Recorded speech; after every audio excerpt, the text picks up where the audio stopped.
Gav, thanks for your time. The Aussie sporting scene has come under the microscope in recent weeks.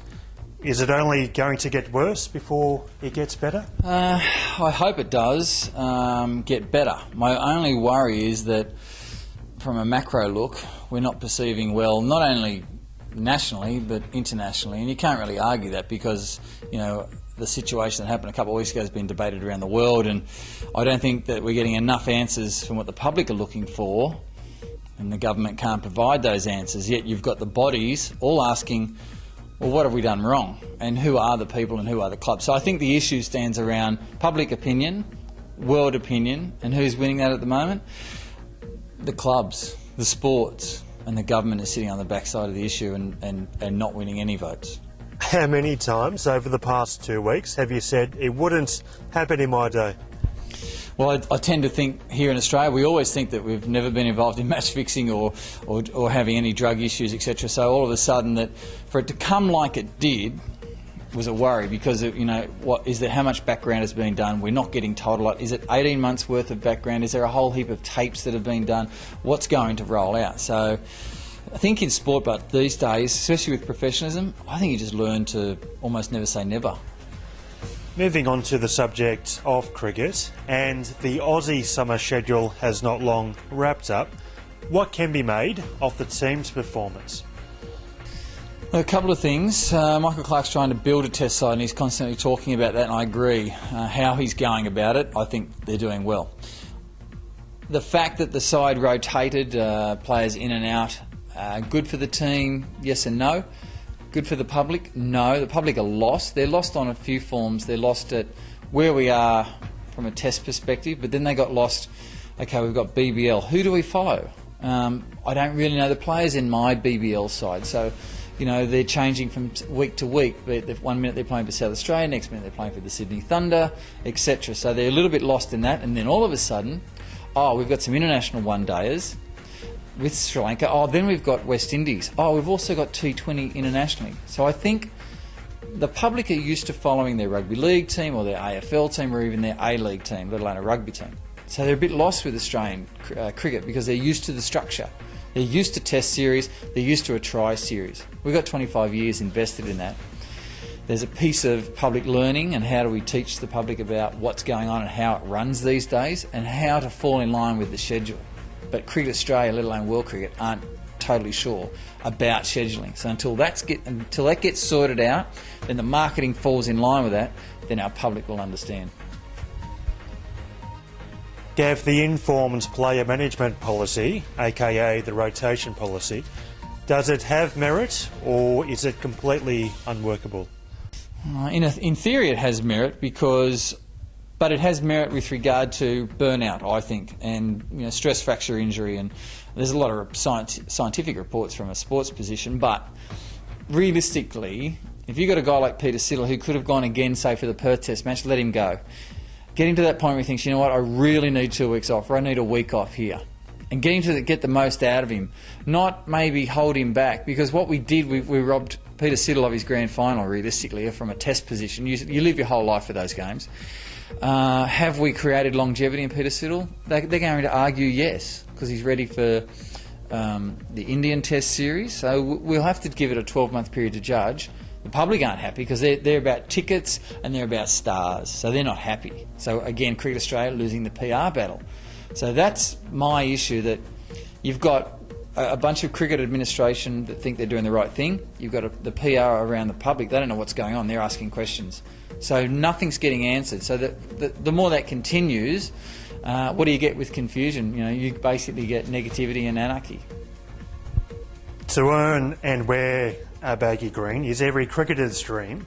Has the rotation policy cheapened the prestige behind that custom? A little bit. Realistically, coming from someone who played in India and Pakistan, obviously with spinning decks and grabbing the opportunity, I was lucky I had 12 years behind me prior to that. You know, I was able to cope, but with rotation and giving someone opportunity, we've seen John Hastings get opportunity, we're about to see Moses and Reeks get opportunity. Is that fair? If you go back to England in the 90s or late 90s, early 2000s, Sean Young got an opportunity, someone injured, and so you've got to take those opportunities, but you've got to take them and grab them.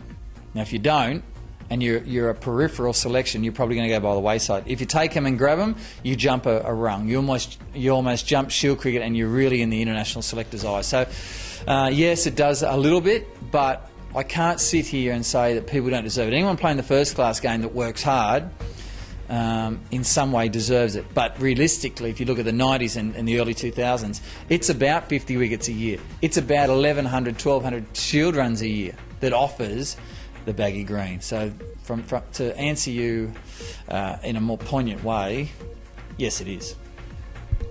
What do you think the yardstick will be for measuring how effective the rotation policy has been? Well, it'll be bound around injury rates and where we go from a test perspective if we climb the ranks and head towards number one over the next 2 years. We've got India and England to contend with. It's a 50-50 bet if we'll do well, so we don't know. But it'll be bound around how much players get out of their body, how much the team does well as a group, and how we constantly have a good group of 4 bowlers, and that we're not changing too much. But the ones we come in have been used to rotation and have already acted but on the international stage before and do well. So look, I think it'll take 12 months. Will Cricket Australia win the PR battle? Not for another 2 or 3 years. Are they flirting with danger in some ways, in that the policy has been tested on the cusp of the Ashes, which they are desperately trying to regain? It's a gutsy move. It's a gutsy move to do it in an Australian summer prior to India, let alone England. If you look at James Pattinson and Peter Siddle, have they got a lot of overs in their body? Not really. They're about to embark on an Indian tour that could ask them in a test match to bowl 45 overs. James Pattinson's only bowled 12 and 12 in the last 3 weeks. Is that the setup you want? Not really. So I think that at the moment we've got a bunch of guys that are hoping to be able to perform, but you have to remember in Test cricket you need the longevity of the work, and that's gone away because these days you'll get told, okay, in the nets today you've got 30 balls to bowl or 45 at the most. So the longevity of the work may not be there, and it may show up in the Indian Test series and the English Test series. Now, if it does in a negative way, we're in big trouble. I guess a positive to come out of this so-called informed player management policy, if in fact there is one, is that many young promising players are being given a chance to prove themselves at the elite level, which in turn promotes rivalry for spots. In a way, you'll argue the 95 Australia series, which bore so much fruit. You think of Langer, Hayden, Fleming, Martin, Ponting, a consistent reign of players. Greg Blewett was another one. And you have to think that if you've got you're putting work, international opportunity into young players, and they go into their next test match or they take over a senior role with already having 15 tests under their belt, they're going to do well. But that won't come without pain, and that may be a year or two of pain. So in a way you can also almost fall in line that we're rebuilding, and that should be our 2-year or 3-year period of rebuilding. I just don't think we've sold it that well. In terms of the cricketing hierarchy, are there too many people running the game at the elite level? I just don't know if you need all of the coaches. Having played under the Bob Simpson reign and even Jeff Marsh and seeing what John Buchanan did, I think that we could be a little bit too heavy administration-wise from a coaching perspective. We're not rugby league. It's a game that has time to think and time to change things. So I think you need a head coach. I think you need maybe a batting coach and you need a bowling coach. But I think those two guys have to have extra skills, be it from a fielding perspective. It's not hard to learn. It's not hard to integrate those. A trainer, a physiotherapist, you'd have to think that's enough to work with a group of 15 players. You're not dealing with 30 players in your squad. So I think we're a bit overcooked, to be honest. Do you think the rise of the 2020 Big Bash and the commercialisation behind that format is coming at the detriment to Shield cricket, as 4-day cricket is very much the pathway to the Test arena? Yeah, and we're losing players to the T20 model. I can see, if you're a dynamic hitter and a good young bowler, you can have a very good career from a 2020 perspective. The 4-day game must be honoured. Will you earn a baggy green without having great effort and achievement in the 4-day game? I don't think so. I think you'll make your choice and you'll decide which bed you want to lie in, and I think you'll either be a dynamic T20 player or you're a possibility of being a solid test player / shield player, one or the other. There's too much opportunity but now, so you'll be, if you're Ed Cowan, you'd have to think you're a test player.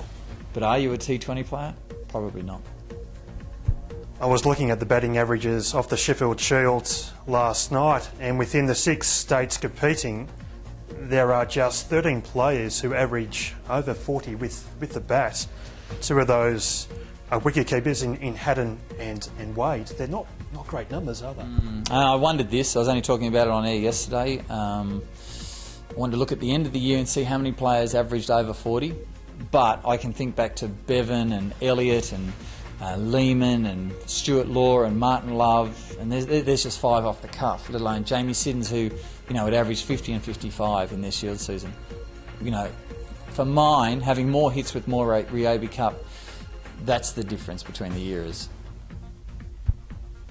If you were given the task of reconfiguring the domestic cricket scene, where would you start and what changes would you make? Yeah, I'd start at a lower level. I would cut out as much senior cricket, but it's not just about Saturday, Sunday cricket all the time. I would make Saturday a longer day, a serious day. It could be a 9-hour day. Get older players still back into the game to teach young first grade players. Only have 4 grades at grade level. Design, ask first grade cricketers to bat long periods of time, score high amounts of runs and show high average and high amounts of time at the crease from a Shield perspective. And I'm only looking at benefiting Shield and Test cricket in this answer, but then, people then go into Shield squads really owning their game and go into Sheffield Shield, again being able to perform at that high level, to be able to bat for a day. I mean, not many people statistically bat a day out anymore, and from the 70s and 80s and even 90s to what it is now, it's incredible, the gap. So I'd look at that. I'd also look at, honouring the fact that Shield cricket and Ryobi Cup is important. You keep the value around that. The problem is the players don't, because the players see that there's not a lot of money to be made there. For Cricket Australia in the States, it's a money loss, and the T20 model is a greater option for them, for both the player and also the state associations. That's the biggest issue in the game, let alone scheduling, but they're the 2 biggest problems. Professional sport these days, it's big business, but is there a point where you need to preserve the traditions of the sport over the commercial dollar? Yeah, but you're going to battle the ICC and the world yearly structure, how that fits in. Example, a lot of complaints over the West Indies series. Most people publicly via email or talkback radio feel it's a money grab. They've got to do these 50-50 games to bring in money. They do the international T20 to bring in money. I think T20 should only be a state-based game or a franchise-based game, be it a lot like the Euro League, EPL, the Serie A, La Liga, that those sides come together. So example, Sydney may be playing Mumbai, may be playing Hong Kong, may be playing Johannesburg, and that could fit a period of time. But I think that the T20 model is a franchise, and I think Test cricket is a national game, let alone 50-50 World Cups and one-day cricket. And I think that if they can define that, it'll help them not convolute it, because at the moment state associations lose players to different sides. They go for 6 weeks, come back. That's difficult. It doesn't matter what form of sport you're in, that is difficult. So they need to differentiate, and realistically, they're 2 different entities. It's a tough schedule ahead for the Aussies. How do you like our chances in the Ashes? Heart of hearts, I want Australia to win. I love seeing my side do well. We're a courageous team, and I love how we play. Are we up against it? Absolutely, and it's definitely a 50-50 proposition in India and in England. Now, if we win both, it's astonishing. It'll send us to the top of the world. It'll also send our team into a very confident space around Test cricket and our future. But we'll face some demons if we lose both in India, especially rolling into the Ashes, because we're going to have to find some confidence against an England side that's extremely good. Both teams exactly on their own dunghill. They're very, very good. Finally, there's been a few new selections announced in the touring party. Who are some of the names that you're really looking forward to watching this year? The next 2 series will say so much about Dave Warner, Ed Cowan and Shane Watson. depending on how those three go, it will determine our opening bats, who they're going to be as a partnership. It'll also determine our 3 to 6, and you can throw Phillip Hughes in that mix. I think those 4 guys, depending on how the next 4 months go, somewhat determines their future. Well, Gav, thanks very much for your time. It's been great chatting. Pleasure. Nice to see you.